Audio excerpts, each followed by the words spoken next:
looking at, I go back to something we've done some time ago. So I noticed when some of the guys are getting caught with somebody on the back, they're doing the right direction to try and get out of it, but they're not putting all the elements in place. So I'm going to break it down and try and bring it back to one. So we'll pretty much just do a back escape tonight. But I think it's really important because it's not a good position to get caught in. Okay, some people in for the back. I love getting the back and try and keep the control because in some ways it's harder to defend because you have to feel what's happening. You can't see.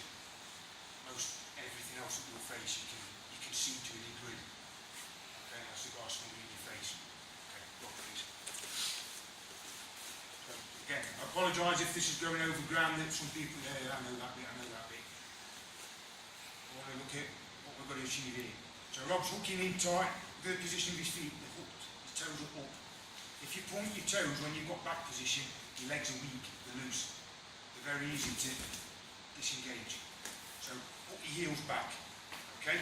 Having your toes in the legs there is okay, just be careful of people trying to put the leg over the top. Because if some of you aren't flexible in your knees, that's not a good one. So just be aware of that. This hooking, I can feel Rob's trying to keep you in position, okay? When somebody's got double underhooks, and this comes down to preference to be honest, I prefer to look for this at the beginning, because this gives me control. You've got to be very quick and get the right grips fast to get somebody's back and immediately get that collar. Okay? Because if the guy's aware you're going to look for the choke, they're going to defend very, very quick. Okay? So I prefer this as a control setup. And I look for this because most people try to escape a situation as soon as they feel that they're in it. So if you look back at the positions that we've done, I often weather the storm, control this and wait for the person to kind of relax a little and calm down, then start looking for the attack. Alright, they may be thinking of it, but they've used a lot of energy initially. So you weather the storm, you've probably got a better chance of getting in. Okay? So, one of the first things we're going to look at doing. When somebody's got the hands under here, I can afford to spend time working here. Okay? And what I've seen over the years training, a lot of people get in this position and they don't even think about them. They're here waiting for the choke point. This is an opportunity to escape. And somebody has got these double underhooks. And even if, as we'll progress in a minute, if somebody's to come over the shoulder, the second his hand comes over the shoulder, so I go over the top rock, I'm immediately drop to the opposite side. So I'm making it difficult for him. This is a weaker choke. Even if he gets the collar, I can pull this through better. Here. Start looking at the elbow. Once I've got a solid grip, then start and pull that up, try and shoot down to come out. Alright? What I want to be careful of with that is if I drop the wrong side and he gets up on his elbow quick, this is really hard to pull back now and you're in trouble. Okay? So, it's the lesser of two evils, in my opinion. Alright? While they're looking at control, even if it was a seatbelt grip. Yeah? So he's got a seatbelt grip. I have to be aware because this is over the top. So I'd hold his hands and his arm. Okay, or at least hold his hands. Because this is the thing that's going to feed his grip. So if I hold his hands in, I can make it difficult for him. Right? Especially if I can put my thumb inside his grip. Because even if he gets a grip on my collar now, I don't feel the same with it like that. It feels weak. And it's easier then to start and work on his wrist to break the grip free. Alright? At the very least, grab his hands. Okay? So from this position, that's the side I'm going to go. I want to disengage here. Okay, now we've done some of this before. So I'm going to put my elbow on his knee. That makes it difficult for him to start tracking me with his leg. So I'm leaning down on him. And as I drop here, I split the legs back. I shall look for this, step back over. So now I can work on this elbow. What I want is shoulder on the floor, and I start going up, head on the floor, and I start to corkscrew. Now, at this point here, an experienced guy is going to start thinking about going for mount. I've gone heavy on Rob's arm for a start, because I want to slow him down at the least. And I will feel his intention of where he wants to go, because I'm laid on it. But I'm going up. So, if you imagine I did this, sorry Rob. Yeah? And I go here, I can do all this without the corkscrew. But if I start to turn here, I'm not laid on his arm the same. So if he bumps me with his bicep, he can get his arm out. Look, and he's already coming up from mount, and it's a high mount. I don't want that. So part of me corkscrewing upwards, you're thinking it, the motion, corkscrew, twist and up.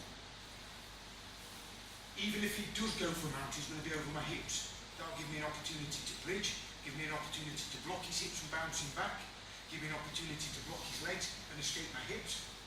But if he gets a high mount and gets the weight over and clamps on quick, you're in for a hard work escape, a very hard work escape. So, we'll go from this because you can simulate the grabbing again for guys who want to relate it to the no-gi as well. So I get the grip, hand on the hand. This elbow goes on top of his knee. Okay? So the hand that's under my arm, that's the elbow that I apply to his leg. And as I drop, I'm kind of pinning his arm a little. And I split the opposite way up. And I can bring this foot back to find the foot. See how I lift my leg up, over. I can even put this foot back behind. And now I reach, head on the floor. And I start and corkscrew up. And if I'm heavy enough, by the time he gets here, I've already got his leg. Okay? He's not having that. Yeah. I can corkscrew out. Start turning. So it's just that simple movement, that corkscrew. The split of the legs is important. Okay? Some people pay. When you first start playing back, or the process I went through it, I know everybody's different. I found that I ignored this. But also, the person defending it ignores it, so you can get away with it, having weak legs. You get against anybody who's experienced, they'll feel the difference straight away, and they'll be on them legs, get rid of them before you can start attacking. But if you're not aware of it, and your training partner's not aware of it, you get away with it. Okay? So if Rob's got a real tight grip here, this is where my game is to start off with. Yeah? So even from here, look, I can stretch. See how I've hooked his leg? So this is where I start. Take different escapes. But I've used that, hips out, slight corkscrew, and I kicked over the opposite way. Keep him waiting against his arm. But you can escape the position in different directions. Alright, this first one though. Be aware of the legs. This is just to get you thinking about it. Because it can also work when you get belly down as well. You know, when somebody gets a hooks in when you face down, using the same sort of motion with your legs, to find that gap to start an escape. The next step is not being aware that the person's going to pick out. Again, experienced guys, they'll know when to go for it or when to defend it.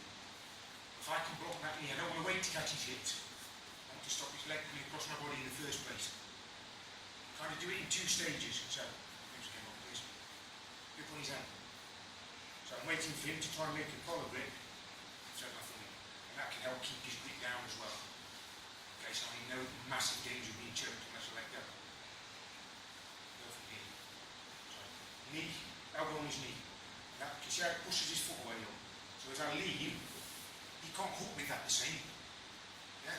So when I split that way, even if he hooks with his leg, because I've turned my hips in, look. So I'm using my leg to disengage that leg. As soon as I'm over this leg and starting to escape, my head looks for the mat. I start corkscrew. So even here, look, I've got my weight on his leg. I'm laying on his arm and still pinching his arm to my back until I get to a point where I feel free. So if I keep this in tight, do you feel you can get him out from there easy, Rob? Yeah? So I make it difficult. That's when I'll decide where I'm going to go. Do I pin this and look to come over his head to turn in? Yeah? Do I just turn into him? Do I disengage completely? Come from here? Yeah? Try and spin into him? You'll find your own preference where the direction you feel is natural for you to go. Okay? Just have a play with this concept. It's a corkscrew. Please think of it as a corkscrew. Once you're starting to free from the leg here, once that hook has been disengaged, shoulder on the floor, head on the floor, corkscrew. Before you go, grab the hand, elbow on top of his knee, on his thigh. So that's going to make it hard for you to dig the hooks in to try and contain you. Okay? Elbow, please.